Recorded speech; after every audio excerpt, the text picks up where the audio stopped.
નમસ્કાર, હું છું એન્કર અર્પિતા પટેલ. આપ જોઈ રહ્યા છો news snap channel. News snap ચેનલમાં દર્શક મિત્રો આપનું હાર્દિક સ્વાગત છે.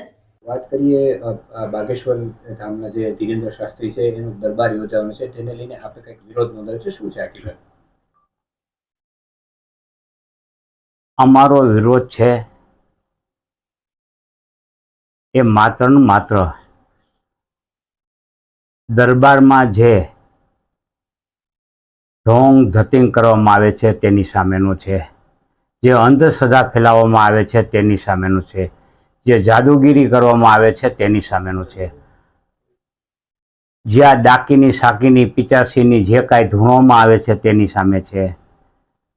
આ સિવાય અમારો કોઈ વિરોધ નથી. અમો જો સનાતની છીએ અને સનાતની તરીકે અમારે જે કાંઈ કાર્ય કરવાના થતા હોય તે અમે કરી રહ્યા છીએ. ધર્મનો પ્રચાર કરવાનો બધા ધર્મને અધિકાર છે, તેનો પ્રચાર ને પ્રસાર કરવો જ જોઈએ, એના અમે સમર્થક છીએ. અમારો વિરોધ માત્ર ને માત્ર આ ઢોંગ ધતિંગ સામે છે, પરંતુ આને ડાયલ્યુટ કરીને ધર્મ સામેના વિરોધી તરીકે ચિતરી રહ્યા છે. એ માત્ર ને માત્ર આ એક જે વિરોધને ડાયલ્યુટ કરવા માટેનો જ ઉપાય છે તેમનો. એ બાબતે તમને કંઈક ધમકીઓ પણ મળી રહી છે સોશિયલ મીડિયા પર. કોણ ધમકી આપે છે? શું ધમકી આપે? સોશિયલ મીડિયા દ્વારા, અન્ય માધ્યમ દ્વારા ગાળો આપીને, બીજી અન્ય રીતે આપે પણ વિડીયા જોયા છે, સોશિયલ મીડિયામાં ધૂમ મચાવી રહ્યા છે અને ધમકીઓ આપે છે અમુક યુવકો.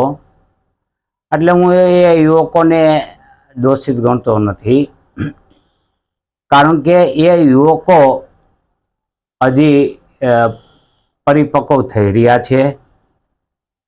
એમની ધર્માંધ અને ધર્મજનોની બનાવવામાં જે કાંઈ વિચારધારા છે એ દોષિત છે, એ યુવકો દોષિત નથી. વાત કરી છે જે તમને સનાતની વિરોધી પણ ગણવામાં આવે છે, એ લોકો કહે છે કે તમે સનાતની વિરોધી છો. શું કહેશો? સનાતની વિરોધી હું એટલા માટે સાબિત કરી શકીશ કે વિરોધી નથી.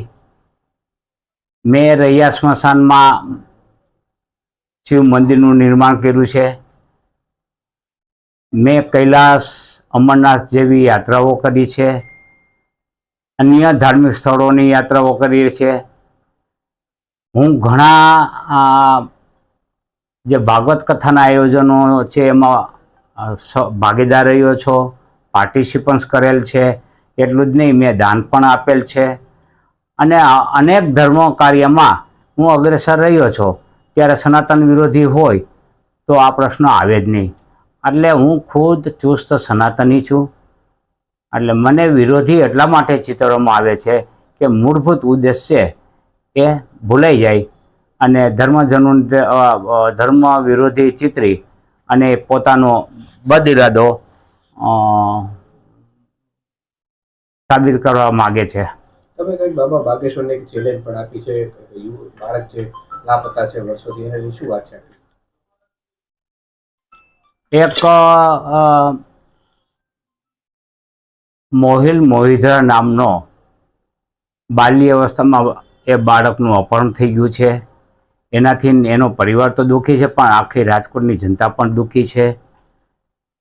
એ બાળક ક્યાં છે, કોણે અપહરણ કર્યું છે, બસ એટલું બતાવી દઈએ તો હું બાબા બાગેશ્વરનો ક્યારેય વિરોધ કરીશ નહીં.